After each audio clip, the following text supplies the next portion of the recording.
Warren on, and she's a good friend of mine. She and I went to college together, and we used to work at this magazine together. Oh, cool. All right, I want to hear about that. Let's say, Sydney, are we live on the site? Not quite on the site. You're just up on Facebook and YouTube in the moment. I don't remember Venus. When was it? Yeah, it folded a long time ago. I have old copies of it here. Oh, look, Natasha Leone. Cool. Yeah. In our pre-chat, I also Now you're up didn't know everywhere. I also have saved so many of them. All right. So was it like a little bit like, what was that great magazine when we were younger? Was it Sassy? I mean, there was Mirabella, which was super cool. That was like an older woman magazine. I always think of Mirabella when I think of what I'm kind of trying to do. All right, we're up everywhere, so we're going to go. So hi, everyone. It's Nina Collins, and I'm here this afternoon with Amy Schroeder and Candace Nobles, who are founders of a new website called Jumble and Flow for women our age.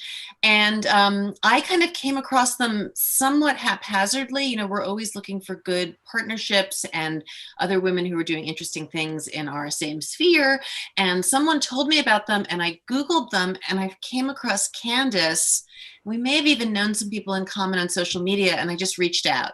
And so we're here to have a conversation today about kind of why is there this explosion of stuff for middle-aged women, and where's it going, and how are we all going to somehow turn these into actual businesses? Because there's clearly a need, and there are a lot of women out there like us doing cool stuff. And so we're meeting two new ones. So hi and welcome. Hi, thank you so much for having us. We're fans of the Wolfer. Oh, thank you. Thank you. So when did you guys launch Jumble and Flow?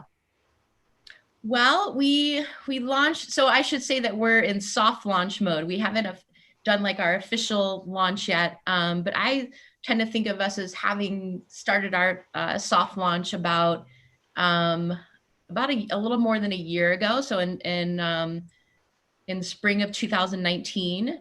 And the reason why we call it a soft launch is because when I started it, I wasn't exactly sure where we were headed with Jumble and Flow. And I've been, wanting to test the waters and get feedback from people. And so, yeah, we feel really good now about targeting women in midlife, or who we call in their prime, essentially. Mm-hmm. So your idea was like, I want to start an online magazine. Like, you come from the content world, right? I do. Yeah. So I'll just hold up my old copies of this magazine I used to publish called Venus. So yeah, I worked in magazines for a long time, but really the reason why I started Jumble and Flow is because I was in perimenopause and was struggling. I know you've been through that too. And I was struggling to get a diagnosis and struggling to find information about it.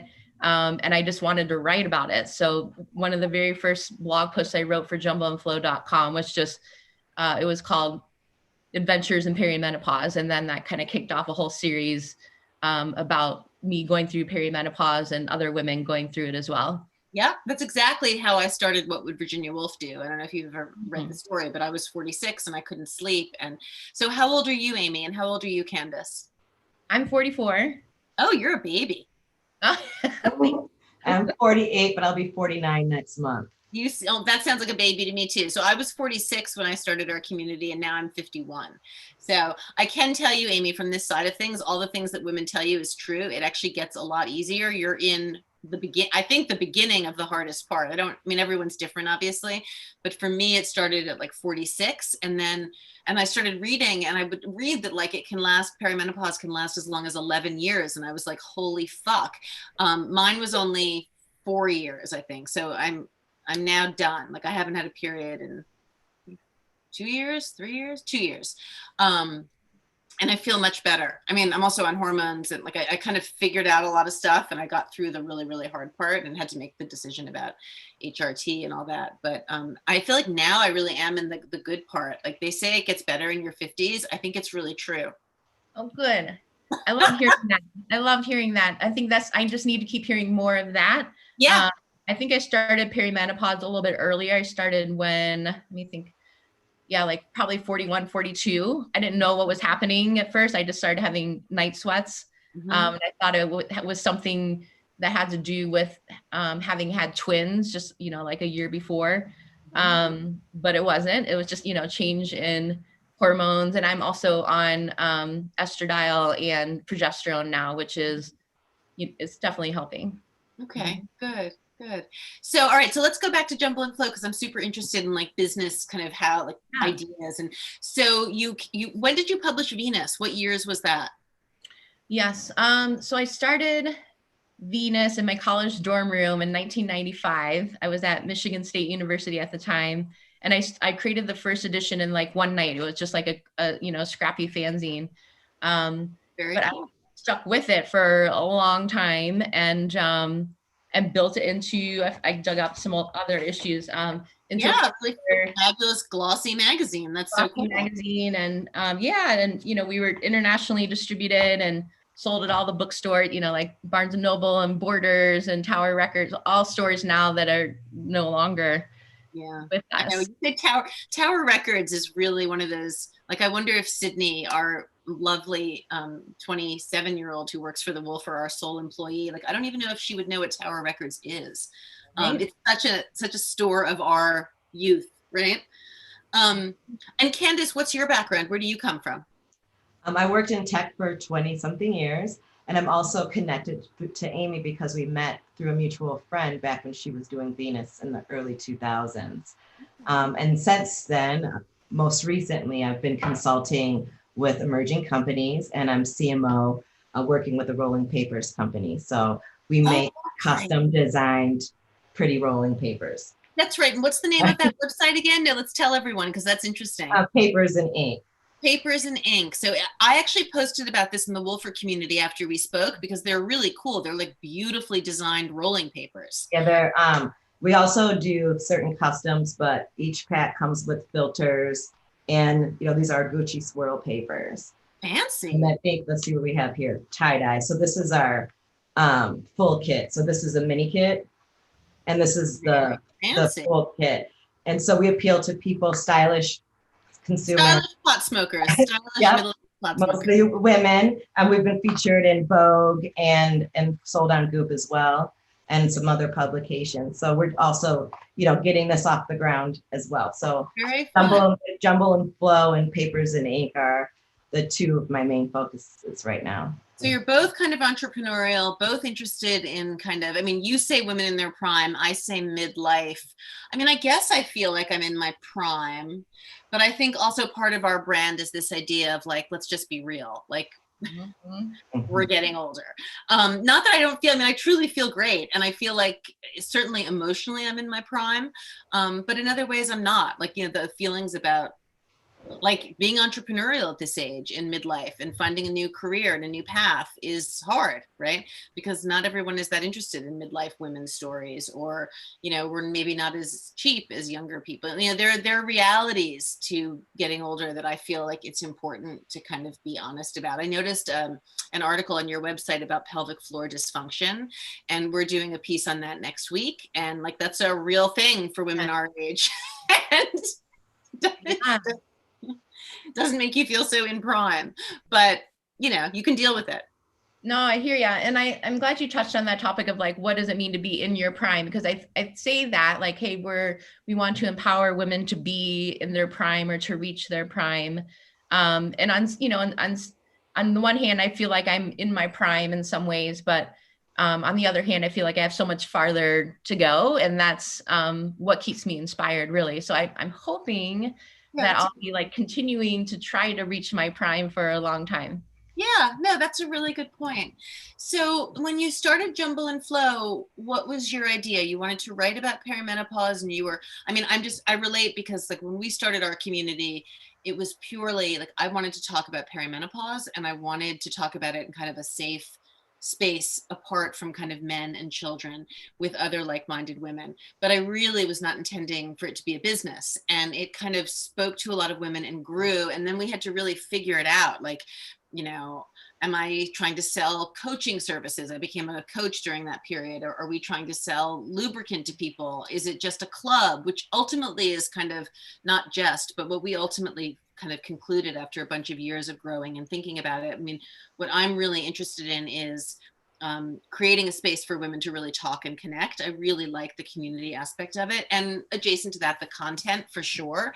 But I think of us really as a club more than anything else. The content kind of grew organically out of it. So what was your thinking? Was like, you come from print, you come from Venus. So tell Yeah. us a little bit about your Yes, I worked in magazines for a long time, so I'm always thinking, you know, sort of through the lens of content. It's just what I do. I'm always thinking of like, what's the content or the story opportunity here. So right now, content is our business. And I should also say that I sold my company Venus in 2006 and worked for the New Publishers for a couple of years. And between, like, let's say 2009 to before I sold or before I started Jumble and Flow, I've worked for a number of other companies, like Etsy and Westelm.com and Cool. Levi's.com and just other tech startups and other larger companies. So I kind of think of myself as after selling Venus, like going and working for bigger companies and learning from them and learning about digital content strategy. So now I'm really like applying a lot of the learnings that I've gotten, you know, from the last say Yeah, 7 or 8 you years know of a my lot. career Yeah. to Jumble and Flow, like SEO best practices and stuff like that. And here's what I've learned after covering perimenopause now for about a year and other topics that are of interest to women in midlife, like pelvic floor dysfunction, et cetera, is that, so, I mean, you probably already know this, but so few people know what perimenopause is, right? And so I kind of feel like we're the Wolfer and Jumble and Flow and a handful of other websites and companies are like, we're pioneers in this topic and we're basically trying to figure it out. We're trying to define what it means to be in midlife, what it means to be in perimenopause, and how women can find resources to help them, et cetera. And my sort of big aha moment is that, hey, we're Gen X, we're a small generation between the boomers and millennials. But the oldest millennial is going to be 40 next year. That's right. And, you know, I don't know how, if I'm not sure how many people, how many women start to feel perimenopausal symptoms at 40, but I think we're going to start to see more and more millennials, which is a much larger Oh, for demographic. sure. Yeah, no, I always kind of say it's a little bit like the online dating pool. Women over 40 is evergreen, right? There are always men getting divorced and widowed and leaving relationships. There are many, many more women constantly turning 40. And we do think of ourselves as 40 and up, kind of, because I think 40 is when I started, I think of 40 is when I started to feel aware of getting older. Not that I was old, and I look back now and 40 seems so young, but aware of the transition. And you know, 40 is when you think it's no longer easy to have children. It sounds like you kind of had children right at the end. I had my children very, very early, but 40 was definitely the beginning of when I started worrying about feeling irrelevant, not feeling as pretty, and, you know, wondering what aging was going to be like. And I feel like that decade was, well, until now, the hardest for that. Who knows what's to come? I mean, one of the things I really take a lot of inspiration from in our community are the older women. We have women in their 70s in our community and even in their 80s, and it's awesome. Like I want more. I want women in their 90s, because I feel like there's so much we can learn from women in front of us. You know, they've helped me tremendously. So what do you think about the landscape? I mean, it's interesting. When I started this 5 years ago, it felt like there was nothing for, I mean, you're right that people don't talk about perimenopause, but now Gwyneth Paltrow is talking about it. Like, there are endless, I mean, I keep a running Google Doc on my computer of kind of competition or other women in the sphere, because I do feel like from a business perspective, and I'd love to know if you feel differently, but I look around and I feel like there are a lot of interesting women doing this work. No one is really succeeding. I mean, except I guess if you count Gwyneth, I don't really think of her as doing perimenopausal work. I feel like it's become part of her brand, and she of course is Gwyneth. But it seems to me ultimately some of us are going to have to band together in order for this to really work, if we're going to have a real brand for women over 40, which I think there's real, huge potential for. I agree. Amy and I, we discuss where we are in the marketplace, and I think like looking at Goop And that and we think of that kind of woman, there's a room for a different type of woman to come forward and tell her story. And that's the woman that we're aiming for. And jumping off of Amy's work with Venus, one of the things that I've thought of when we started working together is that you built this collection of content that appealed to a certain type of woman. Now that woman's aged. And now we can create content that still appeals to her. And a lot of those women aren't necessarily being catered to by some of the more mainstream or more popular content sites at the moment. Yeah, I mean, I think that's true. Have you ever looked at I think there's a site, it's called Prime Women. They're out of Texas. Have you guys come across them? And no, I haven't seen it, but now I want to check it out. Yeah, I honestly think they're possibly they have investors, and they have a site. Like, I think your sensibility and our sensibility, for example, are fairly similar. Like, it sounds like we kind of come from slightly the same world, like, you know, the vibe anyway.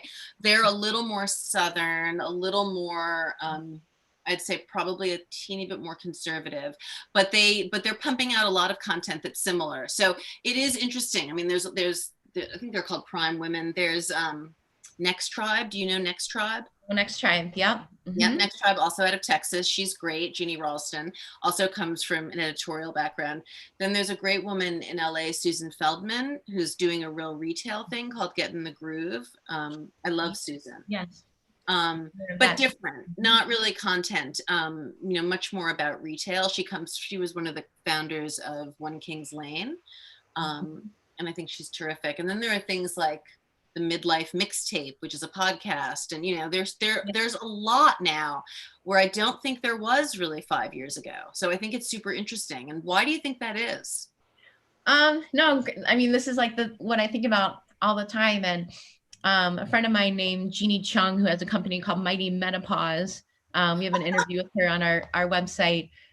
She's in her early 50s, and she said something like, you know, there's so much room for opportunity here to just like create the brand or the brands for women in midlife. She's like, I feel like there's AARP on one side and then there's Glossier on the other, you know, it's like, so what's in the middle? And that's what I think what we're all kind of trying to figure out right now.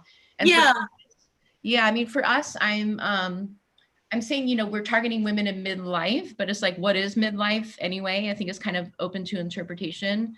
But one thing that I am paying a lot of attention to is like, who's reading our website. So I'm constantly looking at the analytics, and like, we're finding that our sweet spot is like women in their early 40s. So I think going back to your point about like having sort of, you know, this pivotal moment when you're 40, around 40, you know, heading toward 40 and maybe just over 40, I think a lot of women are going through some challenges and changes and asking themselves questions. And that's who I'm really trying to go after right now, is women. That's interesting.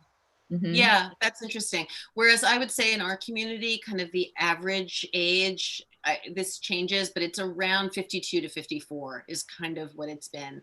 And I wonder if that's because my close girlfriends have always been a little older than I am, because I had kids really young. So most of my girlfriends are in their 50s, and it'll be interesting to see. I mean, now that we've been doing it for 5 years, like, will this brand, will the Wolfer continue to follow like my trajectory, or will it shift? Oh, I don't know. I mean, it's hard to know with these things where, you know, because I am very interested in women's experiences from 40 on, but of course, the further I get away from 40, my own kind of awareness shifts inevitably, you know, and you're still like 44. So who knows? And Gwyneth Paltrow is what, 45?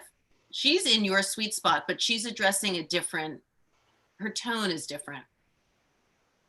Yeah, her tone is different. Yeah, I mean, you could say we're doing some things that are similar to Goop, but I feel like we're sort of Goop for more a more down to earth woman, I guess, a woman who's a little bit more vulnerable and wants to tell their story, their authentic story. And that's something that Candace talks a lot about, is just owning her authentic self. Tell us a little bit more about that, Candace. I completely agree. I think authenticity is key. When we were talking and thinking about what midlife looks like for me and my journey, and with my career in particular, is thinking about, I mean, being from my background being Black, I think I'm able to traverse a lot of different territory. And often I think when I was younger, I would compartmentalize and put myself in buckets. You know, this is the work Candace, this is the person who shows up at her job at HP. And then this is the Candace that goes out with her friends and wants to go see a metal show. But then there's the Candace who also likes to go see musical theater or go to the opera. And I feel like, you know, being a person with such varied interests, when people look at you or judge you or try to make the determinations, I kind of give them what they wanted.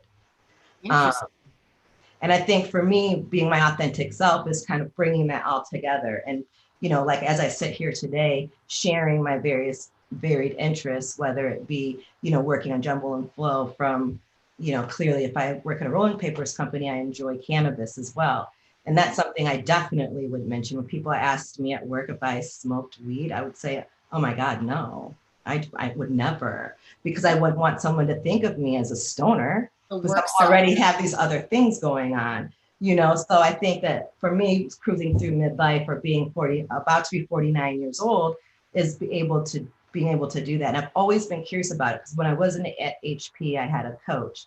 And one of the things I asked her, there was a man in leadership there that I loved. Like I had a business crush on him because he was like smart, and he was also his authentic self in my view, because he said like he would curse a little bit. Well, he wouldn't curse, but he might say shit. And I'm like, you know, how can I be like that guy? And so I feel like for me, it's been many years to go through the journey about to see where I want to be or work. That means like for me, being my authentic self is moving from working to tech bro startup culture to deciding that I want to work with people that share my values, like Amy or Carolyn, you know, in particular women, and bring some of the knowledge that I learned through my years of tech to work with people who want to do different things in areas that I'm also more passionate about. And even thinking about money, because Amy and I were talking too, for me, I could have made decisions to continue that route, but then that wouldn't really be me being able to be me. And that's where I want to, that's what it means for me to just be living and working and living and breathing my authentic self. That's beautiful. That's such a super awesome midlife message. I'm wondering, do you feel, it sounds like you feel like this has been a slow journey for you to figure this out. Was there a particular moment where you felt like I'm not living my authentic, I'm not showing my authentic self? I think it really became evident at HP in certain ways. I worked at a startup that got acquired, and then that also required me to change a little bit. And I learned a lot, like because we got acquired at a startup and being that I was young and minority, I got some special, I don't think it's special, but I was also an executive too. So I got executive coaching and help through the process that kind of helped me think through it. And it was a beautiful thing because it helped me. And I appreciate it so much. And I did move to other early stage startups because I was searching for this place where I felt like it's more about my brains than my appearance or and what box I'm in or what people are expecting me to be, and really more listening to like, who am I? Which I mean, tech culture also shifted on me too. Because, you know, in the 90s and early 2000s, I do feel it was more about what's up here. But as more people entered the scene, I started also getting older, you know, and start hitting the glass ceiling a little bit. And so that became really challenging. So I think it definitely was a process, you know, because I had a job where someone was speaking to me in a certain way, and all of a sudden I'm sitting here and I'm like, I'm 40, however many years old, and I don't have to deal with this anymore. Yeah, I'm not doing this anymore. Yeah, I mean, so you've hit on something that comes up over and over and over again in our community, and it sounds like a joke, it's like a meme, but it really is true. The kind of I have no more fucks to give feeling of middle age, that it does seem like most women, if not all women over 50, will relate to that sensibility of kind of like, I don't have that much more to prove, and I'm going to be more true to myself. And it comes out in so many different ways, right? In the way we are in the workplace, and the way we are sexually, I think. You know, for many of us who have had children, it's like children are starting to leave the house, and we can really just think more about how we want to live. And that is the best part of being this age, in my opinion, right? Totally, I agree. of liberation. Like there really is a much more sense of freedom, which, you know, for so many reasons we didn't have. And it's really interesting that you're talking about, like we can talk about not having it for, because we're working up the ladder and, you know, that we're trying to earn money and we've got kids, but then yes, we also have identities that the world is putting upon us. With, you know, I'm biracial, you know, whether you're Black, it's just a lot of stuff that the world puts on women. And then we have to figure out, you know, how we want to live. So, all right. So that's what Jumble and Flow is all about, is kind of women in their 40s, primarily, it sounds like for now, and really the perimenopause world. And are you interested particularly in, like we cover, I would say when people ask me what our main subjects are, I would say it's generally health, sexuality, relationships, and then I would say kind of culture, politics, fashion. But I would say health, sexuality, and relationships are our three main subjects. What do you guys think yours are? Yeah, I think, well, like I said, we're just getting started. We're just getting warmed up. So right now we're focusing on health and wellness, leaning into the perimenopause topic, but we're bringing on columnists, and we're starting to move into pop culture. Like we're thinking about actually going back to some of the women that we used to feature in Venus, for example, like Sarah Silverman or Sleater Kinney, et cetera, and say how are you doing now? Yeah, you should. That's a great idea. They're in midlife, so I think we're going to do some of that. And because of Candace's interest and knowledge in the cannabis world, we're probably going to start getting into that as well. You definitely should. It's a good idea for women our age. Yes. I think, and we might even go into like the DIY culture world too. That was a big topic for us back at Venus. And like one of our former editors was Justina Blakeney of the Jungalow. And I think there's a topic there too, like a DIY culture and like decorating and, being creative, et cetera. Yeah, too. I think there definitely is. Actually, one of our members, Jillian Stern, just approached us a few days ago. We have a lot of virtual events that we do. We have like a sex group on Monday nights, and we have an unlearning racism class. We have all these workshops we do. And she asked if we could start a crafting circle, essentially, once a week, kind of people get together with their knitting and crocheting, and she's going to run that. So yeah, I think you're right. That's a good idea too. Interesting. So, and are you doing events, or is it kind of all online content for now? And how do people find you? Let's make sure we tell the audience how to find you. Great question. So yeah, right now we're all online content, free content at jumbleandflow.com. At the beginning of this year, we were considering doing events, and I was hoping to, have a conference in Chicago. But because of COVID, we just haven't made any plans toward that.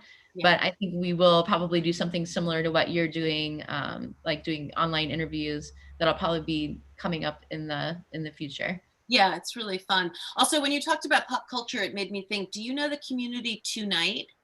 It's TUENIGHT, Tonight, and it's run by a woman named Margaret Detweiler in Brooklyn. She's fabulous, and we have a partnership with them.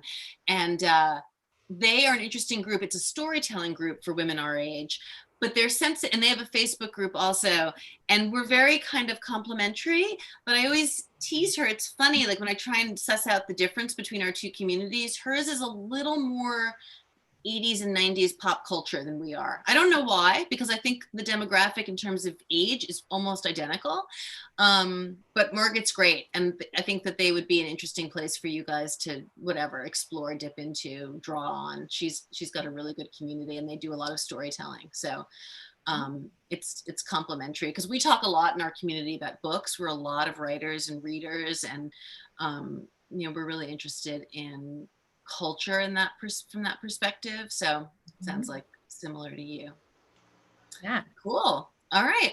Well, do you have any questions for us? Is there anything else we haven't covered? It's really nice to meet you both. It was really excellent meeting you. Yeah. Yeah. I guess I'd love to hear, just from your perspective, Nina, what else do we have to look forward to, like women in their 40s? What do we have to look forward to in their 50s? And what do you here's another question I'm curious about, because we are literally inventing what it means to be a modern woman in midlife right now. what do you think midlife will be like for millennials? Like, do you think it'll be Huh. different than what you're going I think it'll, I mean, I imagine it'll, and I feel pretty sure about this, that there won't be a backlash, that it will keep getting better. I mean, I think early in our conversation, I'm not sure if the recording was on, we were talking about Mirabella for a second. And I remember being in my 20s and loving Mirabella magazine. And so I've always been kind of like precocious in that way. Mirabella was like a magazine for women in their 40s that I used to read in my 20s, but I thought it was so great. But looking back, it was also quite careful. And I think now there's kind of this explosion of midlife women content, and all of us, as we've been saying, trying to kind of figure out what this means. Like in England, also, there are massive amounts of menopause stuff. They call it the menopause in England, and there's a lot going on.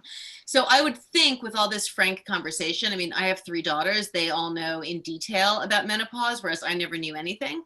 I would think that for millennial women, there's just going to be even more freedom and more understanding, more knowledge. There'll obviously also the explosion of sex tech and femtech and medical advances. Like, it's just going to be better, right? There's so much from, like, I don't know if you've ever heard of the bed jet. I tested out this ridiculous, hilarious thing. It's like an air conditioner for your sheets. You hook it up to your bed, and it has a remote control, and it blows cold air when you have a hot flash. It actually kind of works, but it's very Flintstones in a way. I'm sure the technology in 10 or 15 years will be better for all this stuff for women. And I don't know what I have to look forward to in my 60s or 70s, because I'm only 51 now. But I really, as I said, I've learned so much from the women in our community. And I think that the number one, I mean, look, you know, if you're privileged to not have to really worry every day about where your next meal is coming from, I mean, that should be said first, right? If you have to work in a supermarket or, you know, wherever, if you're really, really stressed financially, there are whole other layers of complications to your life. But I think for a lot of women, there is a really increased sense of freedom. You know, just simply with kids leaving and not having as much responsibility as much. Like, I'm so relieved. My kids are, except I have 4 kids, but 1 is still in college. But having 3 done and almost done with graduate school is just like, oh my God, I feel like the whole world is like, it just feels like I can breathe, you know? There's so much less to be, and those hard years of high school were so difficult. So I think, I really do think a sense of freedom and opportunity is the thing that we have to look forward to. And then I'm always realistic. Then the downside is also just grappling with what's hard. Like I say, opportunity. And on the other hand, it does sometimes feel like there's limited opportunity. I mean, like for all of us, it's going to be interesting to see just in this world of menopausal women, like it's easier if you're a millennial startup than if you're a menopausal startup. Like, I'm sure of it. It's just easier to raise money. And so that's a hard reality.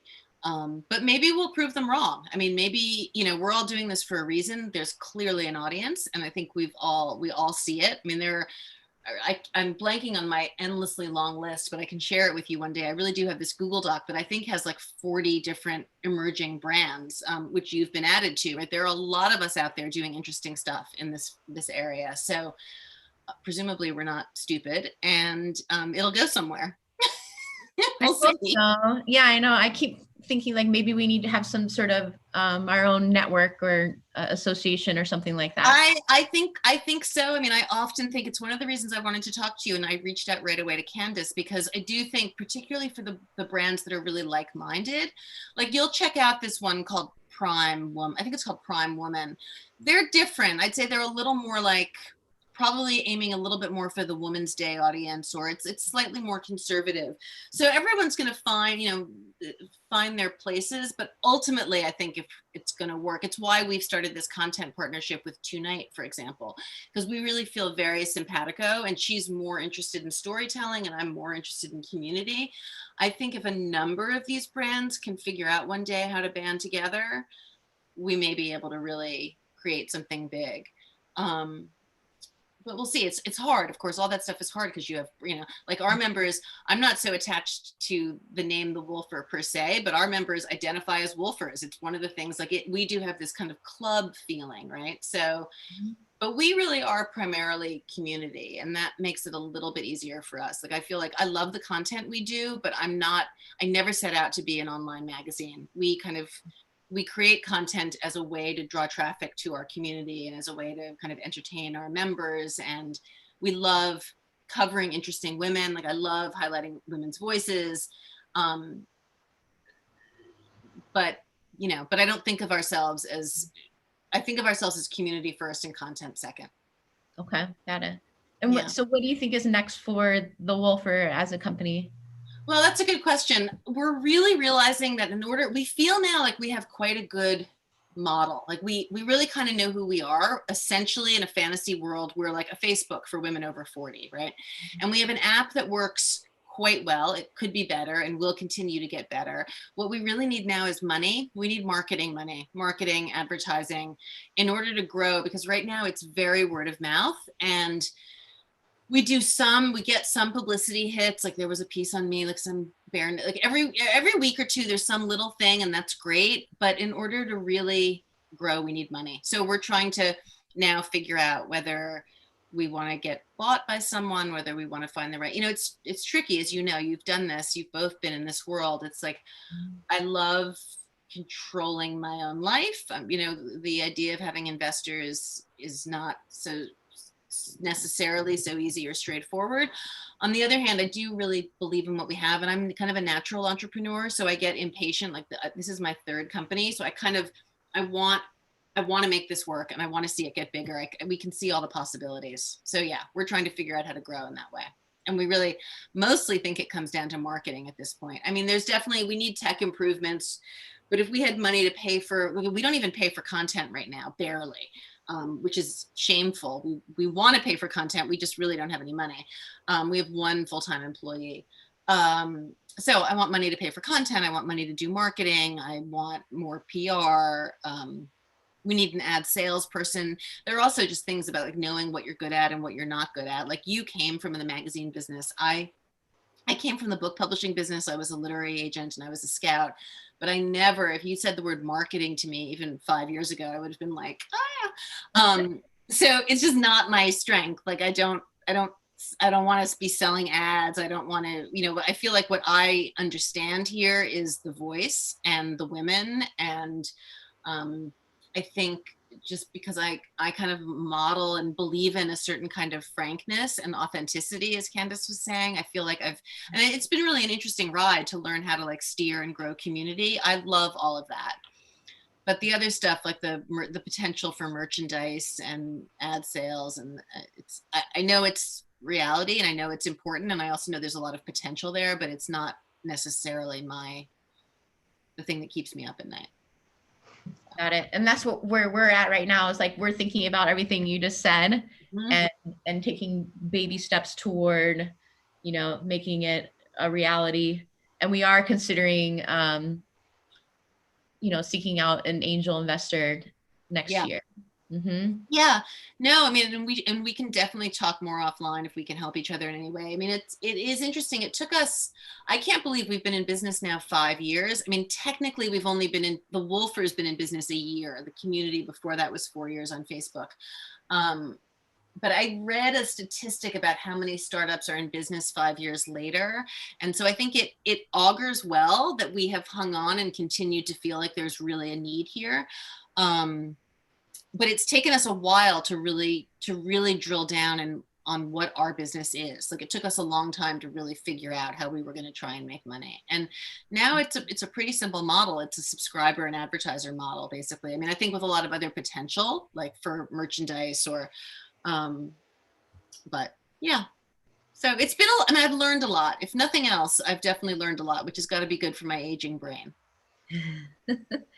Well, thank you for all that you do. We love the Wolfer. Thank you. Well, I'm really excited to support you, and we're going to share your articles, and we'll keep talking. And I'm just really glad to know you both. And thank you for doing this. Thanks so much. All right. Have a great weekend, and go Biden. And